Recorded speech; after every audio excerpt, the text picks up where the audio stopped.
আসসালামু আলাইকুম। সকলকে হুজাইফা চ্যানেলে স্বাগতম। প্রিয় শিক্ষার্থী বন্ধুরা, আজকে আমরা এসএসসি পরীক্ষায় ইংরেজি দ্বিতীয় পত্রের সহজেই যে কোনো প্যারাগ্রাফ লেখার নিয়মটি তোমাদের মাঝে তুলে ধরব। ইতিমধ্যে তোমরা দেখতেছো যে এসএসসি পরীক্ষায় ইংরেজি প্রথম পত্র হয়েছে। আজকে তুলে ধরব ইংরেজি দ্বিতীয় পত্রে যে কোনো প্যারাগ্রাফ তোমরা সহজেই লেখার জন্য একটি নির্দিষ্ট নিয়ম মেনে চললে বিষয়টি অনেক সহজ হয়ে যাবে।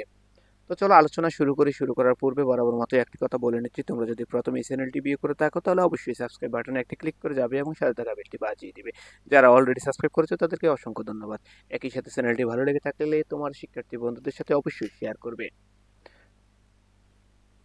প্যারাগ্রাফ লেখার জন্য আমাদের কয়েকটি বিষয়ের উপর টার্গেট নিতে হবে, মানে ফোকাস দিতে হবে। তার মধ্যে প্রথম হলো টপিক সেন্টেন্স, মূল বাক্য। প্রথম বাক্যে প্যারাগ্রাফের মূল বিষয়টি উল্লেখ করতে হয়। যেমন উদাহরণস্বরূপ যদি বলি আমরা, এ স্কুল লাইব্রেরি, যদি একটি প্যারাগ্রাফ হয়ে থাকে স্কুল লাইব্রেরি, তাহলে সেই স্কুল লাইব্রেরির প্রথম লাইনে কিন্তু প্রথম সেন্টেন্সে তোমার এই প্যারাগ্রাফ নামটি থাকতে হবে। তাহলে এই school library is a part and a parcel of A school. দ্বিতীয়ত, সাপোর্টিং সেন্টেন্স হিসাবে বাক্যগুলো ব্যবহার করতে হবে। যেমন মূল বাক্যকে সমর্থন করে এমন তথ্য বা ব্যাখ্যা দিতে হবে। যে কোনো 4 থেকে 5টি গুরুত্বপূর্ণ দিক তুলে ধরতে হবে। এবং তৃতীয়ত, ইউজ অফ লিঙ্কিং ওয়ার্ড, সহযোগকারী এই শব্দগুলো ব্যবহার করতে হবে এর মাঝে, যেমন firstly, secondly, moreover, in addition on, এবং beside, as a result, therefore, finally এবং etc.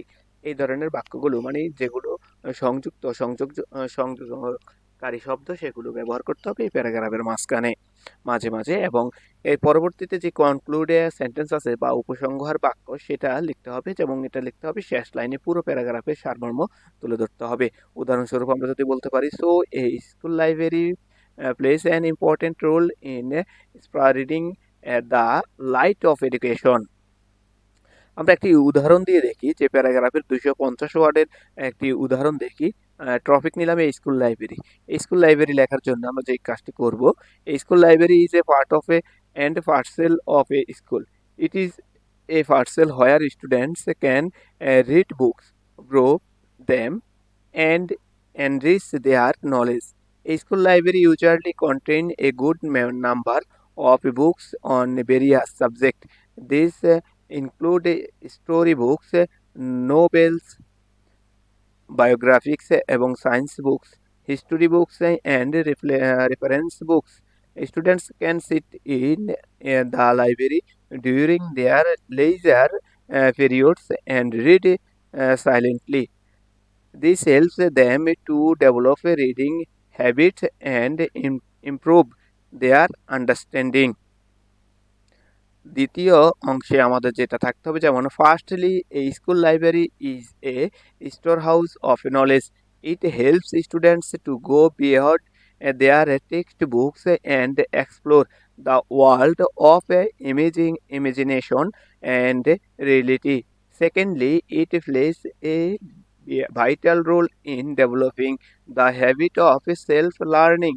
When students read different books on their own, they learn how to gather information and apply it.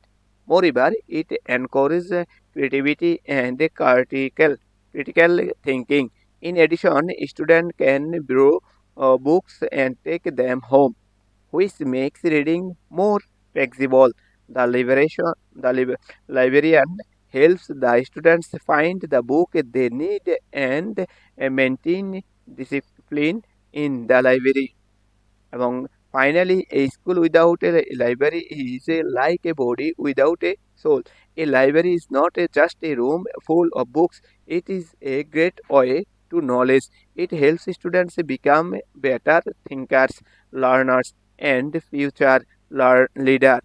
So a school library plays an important role in separating the light of education and spying the character of young minds. তো এই ছিল school library লেখার নিয়ম, এবং যে কোনো paragraph সহজেই লিখতে পারবো এমন একটি নিয়মও তোমাদের মাঝে তুলে ধরেছি। তো আজকে এই পর্যন্তই, দেখা হবে পরবর্তী অন্য কোনো বিষয় নিয়ে। সে পর্যন্ত সকলেই ভালো থাকবে।